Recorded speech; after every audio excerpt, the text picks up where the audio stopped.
السلام عليكم ورحمة الله وبركاته. سو دوادا halkan waa shirkadda Dalsoor Construction waxaan doonaynaa gurigan inaan faahfaahin ka siino gurigan muddo ka hor aan bilownay deerkoor hadda waa kan waa dhamaad hal ku dambeeya maanta laga qabanaya hadii la haydo gurigu wuxuu leeyahay laba wajahadood tan iyo sidoo kale wuxuu leeyahay wajahadan buu leeyahay waxaan doonaynaa gudaha inaan galno waa aragtaan muuqaal ahaan dibadda sida uu uga eegyahay waa 18 mitir iyo 24 mitir ku yaala degmada Gacmo Dheere agagaarka madaxtooyada cusub aan wali la dhisin hadaan soo galo guriga albaabkan waa sliding oo tii carfay marka taas soo gashid waxa ka hor imanaya parking ilaa 4 gaari oo qaad kara oo la dhigi kara marka qaybta hore waa had taan qof haduu gaarigiisa ka tagayo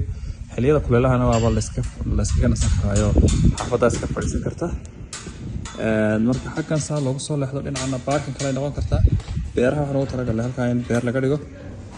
halkan sidoo kale waa beer labaad iyadana hadda ma sha Allah wali lama beerin xagga waxa yaala taangiga biyaha oo ilaa 20 foosto gaaraya qaabahana guriga soo eegyahay halkan marka waxa laga galaa surface-ka oo halkan waxa iska xiga qol hurda iyo kitchen iyo store-ka iyo suuli ayaa dhinacaas ka raacsan guriguna wuxuu leeyahay albaab u gaar ah san loogu leexan karo kitchen-ka qolkan xagga baa loogu leexanaya security ahaan albaabku halkan ku leeyahay oo qofku markuu albaabka soo xidho kitchadiisa iyo waxa uu galay xagga shan albaabka ku leeyahay hadana guriga kitchadu way ka baxsanto qiiqii xaasar kamaysan Allahumma salli ala Muhammad halkan waxa lagu xirayaa gacan qabsi ama waa salaan yaro aan ugu talagalay qofku inuu iska fadhiisto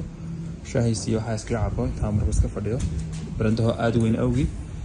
Allahumma salli ala Muhammad dad saadin tuso guriga muuqaalhan saas uu leeyahay daaqadihiisu aad bay waaweyn yihiin ma sha Allah barandihiisa iyo saad buu yahay wuxuu haystaa parking iyo dhul waasac wanaagsan inuu ka jecel gudaha inaan gallo doole ma sha Allah guriga gudihiisa aan galaynaa guriga gudihiisa marka soo gashidba daarad waa soo faalala chipsi decoration kii buu leeyahay fitiga oo dhameystiran yihiin guriga gudaha wuxuu ka kooban yahay 5 qol qolka lagu soo horeeyo kale waxa lagu talagalay TV-ga iyo waxyaalaha carruurta ka daawadaan waa kan TV decoration leeyahay oo TV-ga kaas lagu rakibay doona xaaladana waxa la saaran doona hadii insha Allah marka halka laga yimaado guriga intiisa kale meelaha muhiimka ah madoonayo tuso tusaalahaan kale waxaan eegaynaa fadhiga qolka fadhiga waa kan ma sha Allah oo qol aad u weyn oo waasac isla markaana aad iyo aad aan u qurxinay waka daaqadiisu oo iyo ventilation aad bay fiican yihiin oo daaqadan weyn ee wajahada ku jirta marka laga soo kuwaas ka baxayaan hawada kullada waxay ka baxayaan gurigu qurux ahaan iyo qaab ahaan bas uu samaysan yahay waa dareemi kartaa soo looga shaqeeyay haddaan ka soo baxo kan waxa weeyaan suuligii public ahaa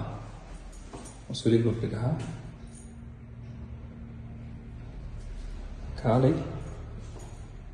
daarada way sii soconaysaa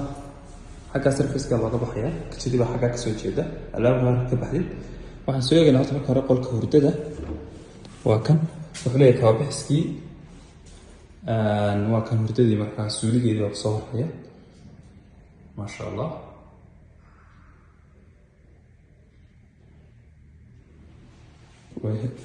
hurdada marka doonaysa inaad gasho albaabka labaad kasii gelaysaa waa tan iyaduna ma sha Allah وهردو إلى هذه الواسعة و 5 by 6 واحد وحدول يمكن أن نسوي نكتة كذا هذا قل كلا كتيرة كان هو قل عادية كان هو قل عادية مركا هل كان مركا لقى صواب بحه واحد أبحث كتير وصل خصوصا قبل مركا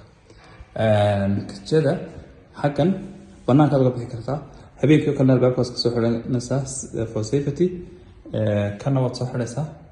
deetana qofkii kitchen wax ka mid tahay guriga hadana qiiqeedii iyo urteedii xas kuma soo gaarayaan kitchen hadda inuu eegno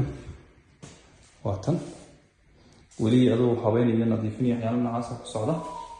oo lama dhameystirin oo nadaafadda wali socota laakiin qaabaan waka storekeedii marka ilaa bashir lagu karsanayo la keenay waka markaas